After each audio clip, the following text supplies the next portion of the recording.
Hello दोस्तों, आप सभी को गुलाब जामुन जैसी मीठी मीठी नमस्कार। और इसी के साथ आप लोगों का स्वागत है आईपीओ के लव ट्रायंगल शो में। तो यहाँ पर एक और एसएमई आईपीओ आ चुका है, जिसके बारे में हम पूरी बेसिक से लेकर एडवांस तक डिटेल में डिस्कस करेंगे और यहाँ पर कंपनी का पूरा कच्चा चिट्ठा खोलने वाले हैं। तो मनोज सेरामिक लिमिटेड ये लेके आ रही है कंपनी अपना एसएमई आईपीओ। अगर मैं स्टार्टिंग में इसमें अपने पर्सनल डिसीजन की बात करूं फॉर एजुकेशन पर्पज, तो ऑलमोस्ट सर्टन है कि मैं इस आईपीओ को अप्लाई कर सकता हूं, बट कंफर्म नहीं है बिकॉज यहाँ पर मुझे बाकी फैक्टर्स को देखना पड़ेगा। किस तरीके से एचएनआई में सब्सक्रिप्शन जाती है, किस तरीके से वहां पर डिमांड जाती है, और किस तरीके से मार्केट का मूड माहौल सही रहता है जब बिगड़ने स्टार्ट होता है। तो उन सभी फैक्टर्स को एनालिसिस करने के बाद ही वहां पर कोई फाइनल डिसीजन बनेगा। बट जो भी इसमें मेरा फाइनल डिसीजन होगा वो मैं आप लोगों को टेलीग्राम चैनल पर अपडेट कर दूंगा। टेलीग्राम चैनल का लिंक आपको डिस्क्रिप्शन में मिल जाएगा, या फिर हमारे डेली के शो मार्केट का पैचअप और ब्रेकअप में भी अपडेट कर दूंगा। तो चैनल को सब्सक्राइब जरूर कर लीजिएगा। बट इस कंपनी की अगर मैं एक मेजर पॉइंट की बात करूं तो बहुत बड़ा एक नेगेटिव पॉइंट होने वाला है, जिसे हम स्टडी करेंगे। जिसकी वजह से अगर मैं बात करूं लॉन्ग टर्म में, क्योंकि वैसे तो मैं किसी भी आईपीओ में मेरा मोटो होता ही नहीं है लॉन्ग टर्म का, मैं सिर्फ और सिर्फ लिस्टिंग गेन के पर्सपेक्टिव से अप्लाई करता हूं किसी भी आईपीओ को। क्योंकि अगर मुझे लॉन्ग टर्म के लिए जाना होता है तो वहां पर म्यूचुअल फंड आ जाते हैं, जहां पर मेरी सेफ्टी और मेरा रिस्क फैक्टर और जहां तक कि मेरी टेंशन, क्योंकि मेरे लिए मेरी सेहत सबसे ज्यादा इंपॉर्टेंट है, तो वहां पर मेरी सेहत को ध्यान में रखते हुए मेरी टेंशन खत्म हो जाती है, और वहां पर मैं सिर्फ और सिर्फ म्यूचुअल फंड्स को प्रेफर करता हूँ। तो इस वजह से मेरा जहां पर मोटो होता है सिर्फ और सिर्फ लिस्टिंग गेन लेना। बट अगर आप लोगों को भी म्यूचुअल फंड में कोई हेल्प चाहिए हो, जो आपकी कोई भी क्वेरी हो, तो being an mutual fund distributor आप लोग मुझसे कांटेक्ट कर सकते हैं। डिस्क्रिप्शन में आपको मेरा नंबर मिल जाएगा। वहां पर आपकी क्वेरी को प्रॉपरली आपके रिस्क फैक्टर को देखते हुए, आपके गोल्स को देखते हुए और आपकी नीड्स को देखते हुए वहां पर कोई भी एक्शन लिया जाएगा, और आपके तरीके से आपकी हेल्प की जाएगी किस तरीके से हम आपका पैसा मैनेज कर सकते हैं।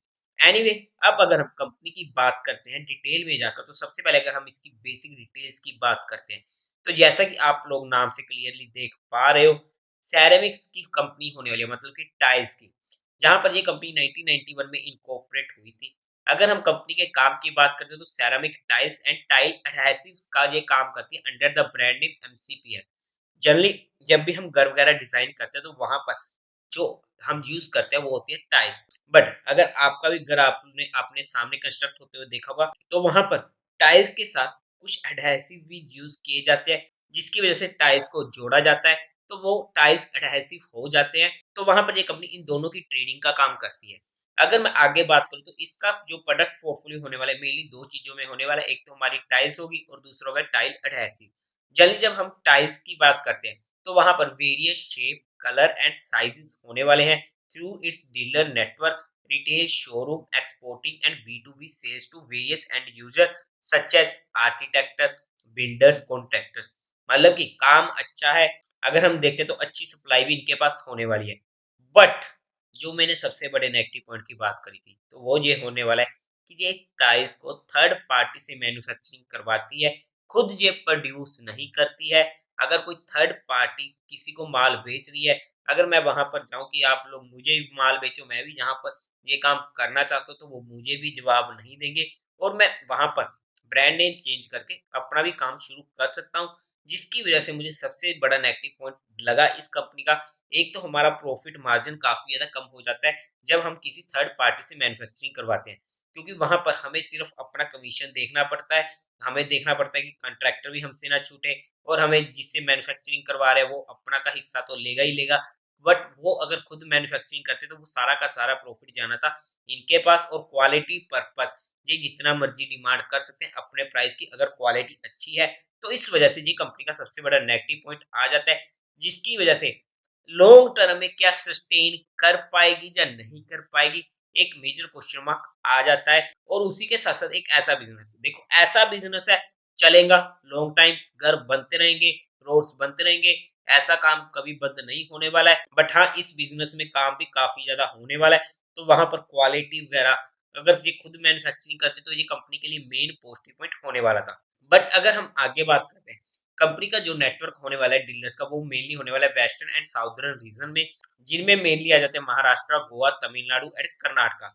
और कंपनी के जो रिटेल के शोरूम्स होने वाले हैं वो लोकेट होने वाले हैं मुंबई में और उसी के साथ साथ बेंगलोर में।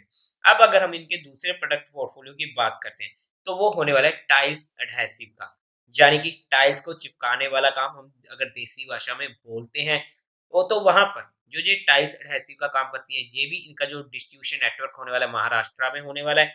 बट जहां पर भी जो भी मटेरियल होता है, ये ऑर्डर करती है थर्ड पार्टी मैन्युफैक्चरिंग से, और जहां पर ये इन्हें भी खुद भी मैन्युफैक्चरिंग वगैरह नहीं करती है, जो फिर से नेगेटिव पॉइंट होने वाला है। But in addition to the distribution network, company अपने प्रोडक्ट्स को बी टू बी नेटवर्क में भी सेल करती है, जैसे कि हमारे आर्किटेक्ट्स हो गए, बिल्डर्स हो गए और कॉन्ट्रैक्ट्स हो गए। एज ऑफ दिसंबर 2023 कंपनी ने अपनी एक सब्सिडरी को इनकॉर्पोरेट किया है इन लंदन में, जो यूके में होने वाली under the name MCPL ceramic limited. Overall में बात करते हैं, काम सबसे अच्छा है, सेक्टर ऐसा है जो लाइफ लॉन्ग चलता रहेगा। नेगेटिव पॉइंट की बात करूं, काम में खुद मैन्युफैक्चरिंग नहीं करती है, जिसकी वजह से एक तो इनके प्रॉफिट मार्जिन काफी ज्यादा कम होने वाले हैं, और लॉन्ग टर्म के लिए हमारे पास एक क्वेश्चन मार्क खड़ा हो जाता है।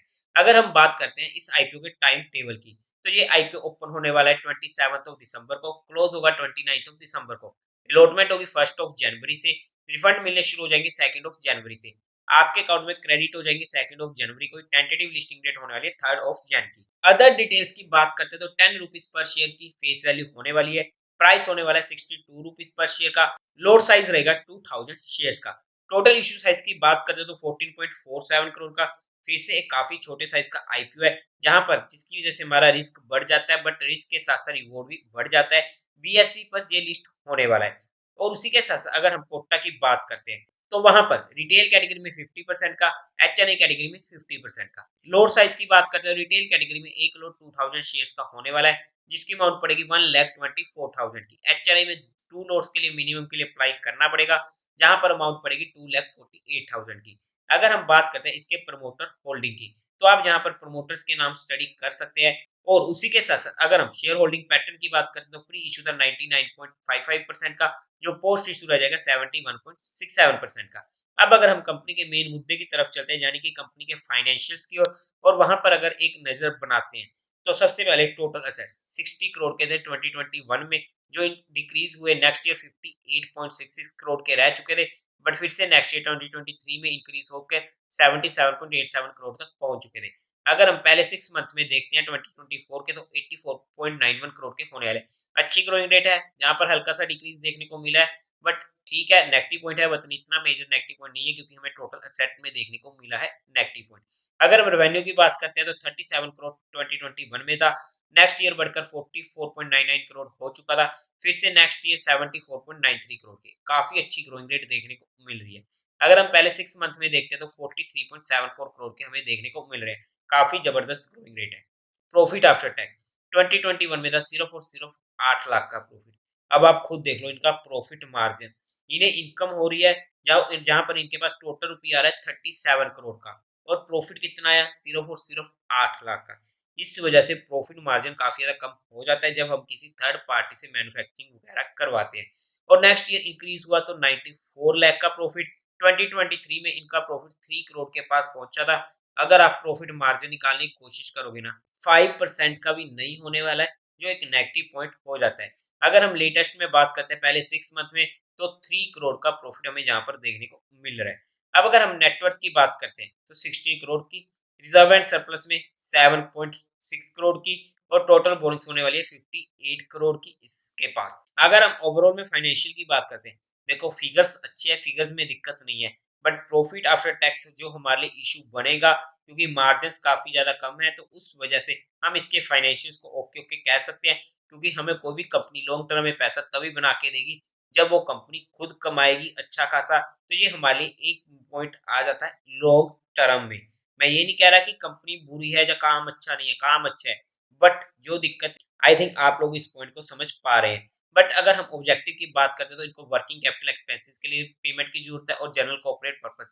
फिर से कोई ऐसा मोटो मुझे नहीं लगा इस कंपनी के ऑब्जेक्टिव का जो सीरियसली मैं कह सकूं कंपनी की ग्रोथ में काम आने वाला है, तो यहाँ पर भी एक नेगेटिव पॉइंट हो जाता है।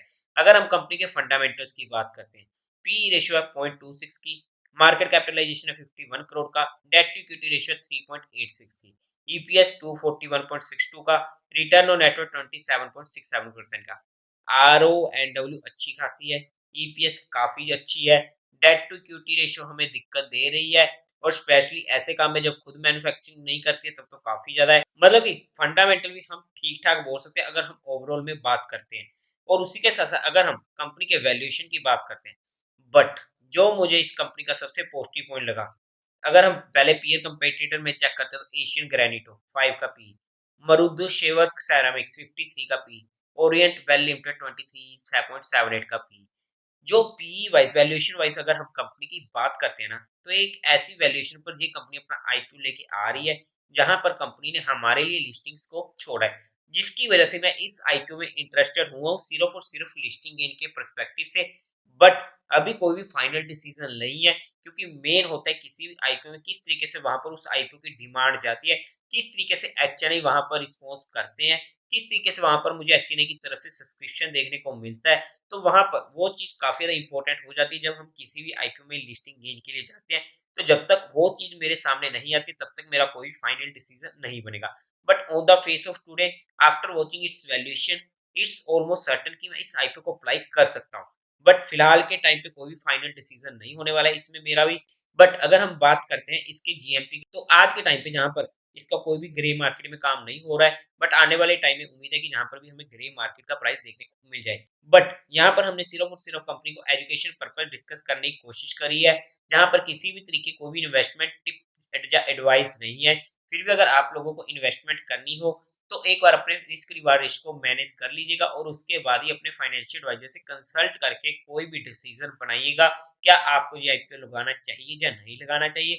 हमने जहाँ पर सिर्फ और सिर्फ कंपनी को स्टडी किया है किस तरीके से हमें कोई भी कंपनी को देखना चाहिए, ताकि आप लोगों को अपने डिसीजन को, अपने रिस्क रिवार्ड रेशियो को मैनेज करने में हेल्प मिल सके।